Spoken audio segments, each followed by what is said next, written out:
Wow, hindi sila halog. Excited na sila.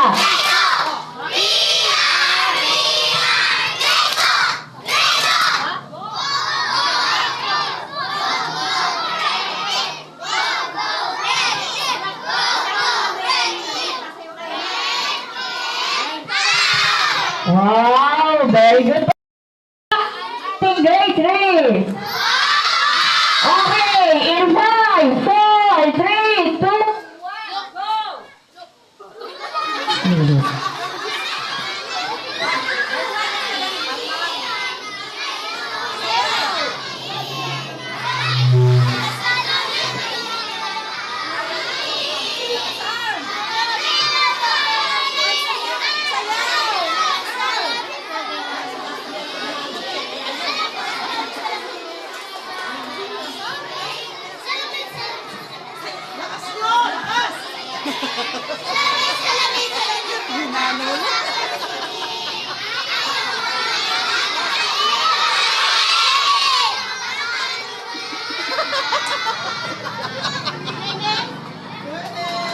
Ayan.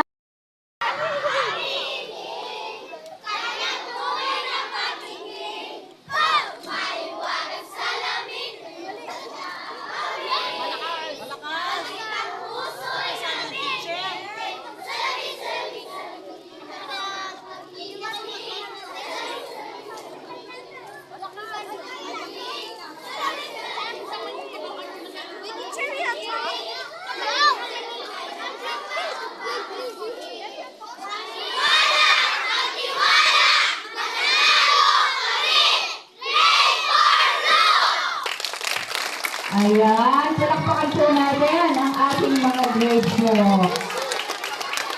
Okay, next po tayo, ang ating grade 5 na naka-color white. Advisory of Madam Nina and your spirit. Okay, grade 5, in 5, 4, 3, 2,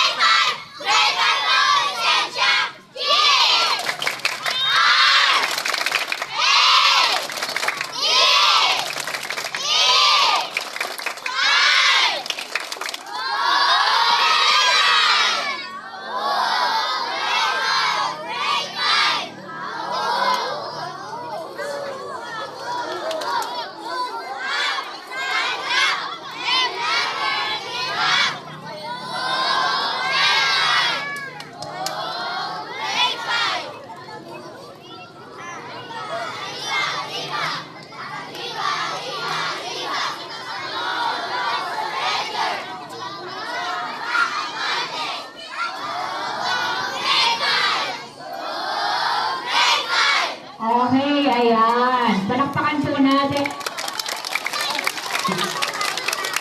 Okay, ayan. So, last but not the least, ayan, ang ating mga ate na naka-color white. Asan yung tubig mo? Okay. Gateway in 5, 4, 3, 2, 1, and go!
Mga mag-aaral ng Talaga Elementary School ay mga atleta may disiplina.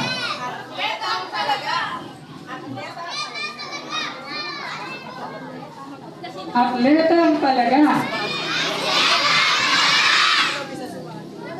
Ang mga manlalaro galing sa Talaga Elementary School ay palaging may magandang karakter.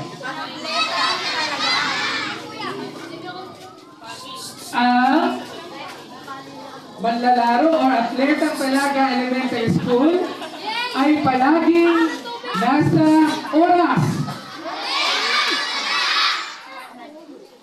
Ang manlalaro, atleta galing Talaga Elementary School ay laging naniniwala na sila ay mananalo. Lakasin pa na, isa pa. Ang manlalaro o atleta galing Talaga Elementary School ay ensayado upang manalo. Ang atleta, manlalaro galing Talaga Elementary School ay hindi magpapatalo. Ang atleta ng Talaga mula sa Talaga Elementary School ay modelo ng disiplina. Very good. Yan ay sa mga hiyaw pa lang ninyo, mauunawaan na natin na inyong naiintindihan ang mismong tema ng school palaro na ito. Champions in the Making, Building Character Through Sports. Mga positibong pag-uugali, positibong pananaw, positibong mga katangian na inyong sinasanay, na inyong lalo pang pinapatibay sa pamamagitan ng larangan o pagsali sa mga larangan ng sports. Ngayon, kanina, ano ba yung naging pamantayan natin, no? May disiplina. Pagpapakita ng disiplina ay ang kayong kaayusan ninyo kanina sa ating parada. Kaya dahil doon, ang atletang Talaga ay